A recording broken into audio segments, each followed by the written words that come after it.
दोस्तों नमस्कार। दोस्तों स्वागत है आप सभी का हमारे YouTube चैनल पर। दोस्तों आज हम बात कर रहे हैं प्रधानमंत्री मोदी के राष्ट्र के नाम संबोधन की, जिसने पाकिस्तान के साथ सीज फायर और ऑपरेशन सिंदूर को लेकर देश भर में चर्चा छेड़ दी है। लेकिन इस संबोधन को लेकर कई प्रमुख हस्तियों, पत्रकारों, विपक्षी नेताओं, पूर्व सैन्य अधिकारियों ने अपनी प्रतिक्रिया दी है। एक एक करके इन प्रतिक्रियाओं पर नजर डालते हैं और समझते हैं कि आखिर यह दिग्गज प्रधानमंत्री मोदी के भाषण पर क्या कह रहे हैं। वरिष्ठ पत्रकार बरखा दत्त ने कहा, प्रधानमंत्री मोदी के भाषण में जोश और जज्बा तो था, लेकिन रणनीतिक गहराई का अभाव दिखा। सीज फायर का आधार क्या था, यह भारत के लिए कितना फायदेमंद है, ठोस कदमों का जिक्र इसमें नहीं हुआ। बरखा दत्त ने सवाल उठाया कि पहलगाम हमले के बाद सीज फायर का फैसला कितना सोचा समझा था और इसे जनता को संतुष्ट करने का प्रयास उन्होंने करार दिया है। पत्रकार रोहिणी सिंह ने कहा, सीज फायर का फैसला समझ से परे है। पहलगाम हमले की जिम्मेदारी किसकी थी? खुफिया विफलता पर इसमें कोई जवाब नहीं था। रोहिणी सिंह ने भाषण को निराशाजनक और आक्रामक बयानबाजी तक सीमित बताया है, जिसमें ठोस कार्ययोजना की कमी उनको नजर आती है। वहीं पूर्व राजदूत केसी सिंह ने कूटनीतिक नजरिए से सवाल उठाया है। उन्होंने कहा कि अमेरिकी राष्ट्रपति ट्रंप की मध्यस्थता का उल्लेख भारत की कूटनीतिक स्वायत्तता पर सवाल उठाता है। भारत को ऐसी मध्यस्थता की जरूरत नहीं थी।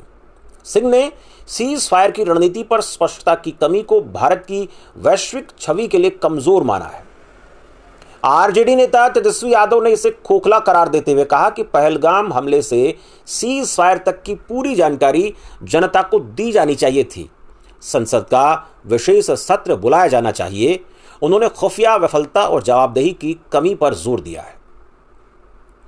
सामाजिक टिप्पणीकार गुरमेहर कौर ने शांति के अभाव पर सवाल उठाए हैं। उन्होंने कहा है कि प्रधानमंत्री मोदी के भाषण में शांति की अपील नहीं थी, यह युद्ध और आतंकवाद पर केंद्रित रहा। सीज फायर के बाद शांति स्थापना पर कोई दृष्टिकोण पीएम मोदी के भाषण में नहीं दिखा।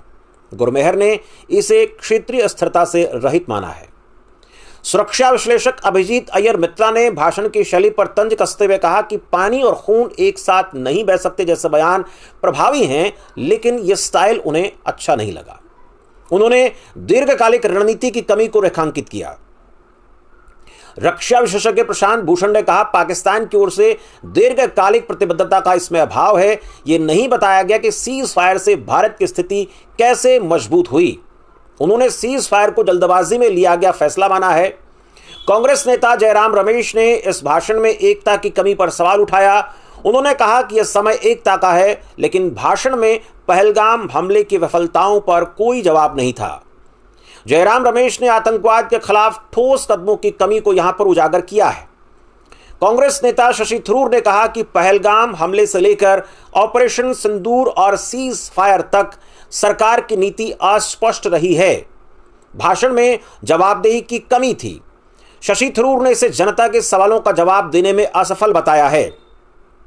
कई एक्स यूजर और सामाजिक टिप्पणीकारों ने कहा कि सीज फायर क्यों किया गया, द्विपक्षीय मामले में ट्रंप की एंट्री क्यों हुई, पहलगाम के आतंकी कहां गए, इस भाषण में कुछ नहीं बताया गया। वही सामाजिक टिप्पणीकार मुकेश बुदरवी ने कहा कि भाषण में मोदी को इंदिरा गांधी बनाने की कोशिश की गई है, लेकिन कूटनीति का यहां पर बैंड बजा दिया गया। भारत की छवि युद्धोन्मुख बन रही है।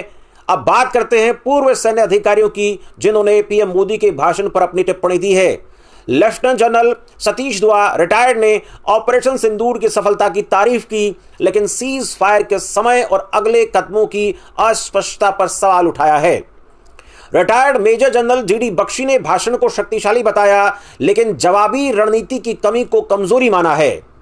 Retired air marshal Anil Chopra ने स्वदेशी हथियारों की सफलता को सराहा है, लेकिन अमेरिकी दबाव की संभावना पर स्पष्टता की प्रधानमंत्री से मांग की है।